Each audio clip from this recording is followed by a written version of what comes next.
வணக்கம், நான் உங்கள் ராமச்சந்திரன். இது உங்கள் ராம்சன் அகாடமி. நண்பர்களே, நம்ம பாருங்க, டெய்லி ஒரு சப்ஜெக்ட்ல இருந்து ஒரு ஷார்ட்ஸ் வந்து உங்களுக்கு தொகுத்து கொடுக்க போறதா சொல்லியிருந்தோம். அதன் அடிப்படையில் ஆல்ரெடி நம்ம தமிழ் பார்த்தோம். இப்போ நம்ம பார்க்க பார்த்து சயின்ஸ்ல ஷார்ட்ஸ் ஒன்று தான் நம்ம வந்து பார்க்க போறோம். ஓகேங்களா? நாலுமே ரொம்ப ரொம்ப முக்கியமானது. இந்த நாலுமே ஆல்ரெடி எக்ஸாம்ல கேட்டிருக்காங்க. டிஎன்பிசி அண்ட் டிஆர்பி எதுவும் வந்தாலும் இருக்கட்டும், இந்த 4 கொஸ்டின் ஆல்ரெடி எக்ஸாம்ல வந்திருக்கு. அதனால தான் தொகுத்து கொடுத்துருக்கேன். நல்லா பார்த்துக்கோங்க. ஃபர்ஸ்ட் பார்க்கலாம் பாருங்க. சூரிய உதயம் மற்றும் மறைவின் போது சூரியன் சிவப்பாக தெரிய காரணம் ராலே சிதறல் விதி. ஓகேங்களா? இது அப்படியே கொடுப்பாங்க. சூரிய உதயம் மற்றும் மறைவின் போது ஏன் வந்து சூரியன் வந்து சிவப்பா தெரியுது அப்படின்னு பாத்தீங்கன்னா, ஸோ மற்ற சிவப்பு நிறத்தை ஒப்பிடுறப்ப மற்ற நிறங்களோட அலைநீளம் வந்து குறைவு.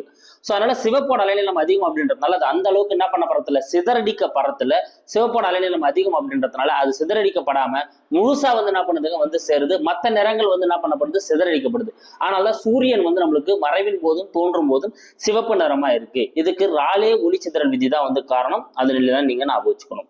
ஓகேங்களா? அடுத்து பாருங்க, மேகங்கள் வெண்மை நிறமாக காட்சியளிக்க காரணம். சோ மேகங்கள் வந்து ஏன் வெண்மை நிறமா காட்சி அளிக்குது அப்படின்னு பாத்தீங்கன்னா,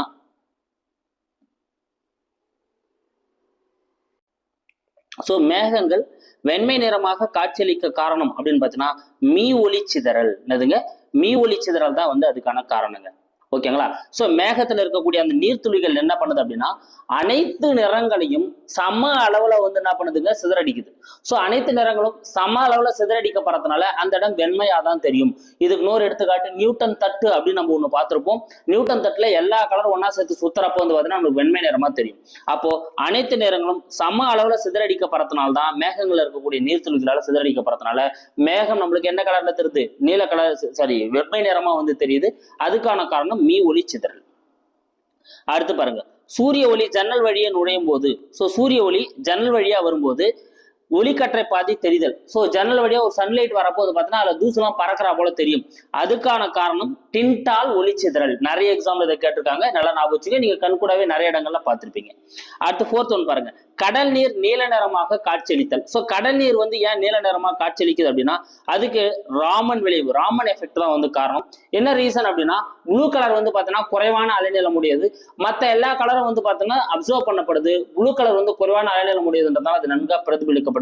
அதனால்தான் கடல் நீர் வந்து வானத்துல இருந்து வரக்கூடிய அந்த கலர்ல ப்ளூ கலர் நல்லா பிரதிபலிக்கிறதுனால கடல் நீர் வந்து நீல நிறமா தெரியுது.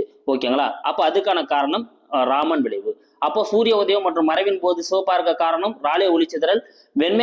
மேகங்கள் வெண்மையாக இருக்க காரணம் மீ ஒளிச்சிதறல். சூரிய ஒளி ஜன்னல் வழியா வரும்போது வந்து பாத்தீங்கன்னா ஒளிக்கற்றை பாதை தெரித்து டிண்டால் விளைவு. கடலில் நேரமாக இருக்க காட்சிகளுக்கு காரணம் ராமன் விளைவு. ஓகேங்களா? கண்டிப்பா உங்களுக்கு பயனுள்ளதாக இருக்கும். லைக் பண்ணுங்க, ஷேர் பண்ணுங்க, கூட நம்ம சேனலை சப்ஸ்கிரைபும் பண்ணிக்கோங்க.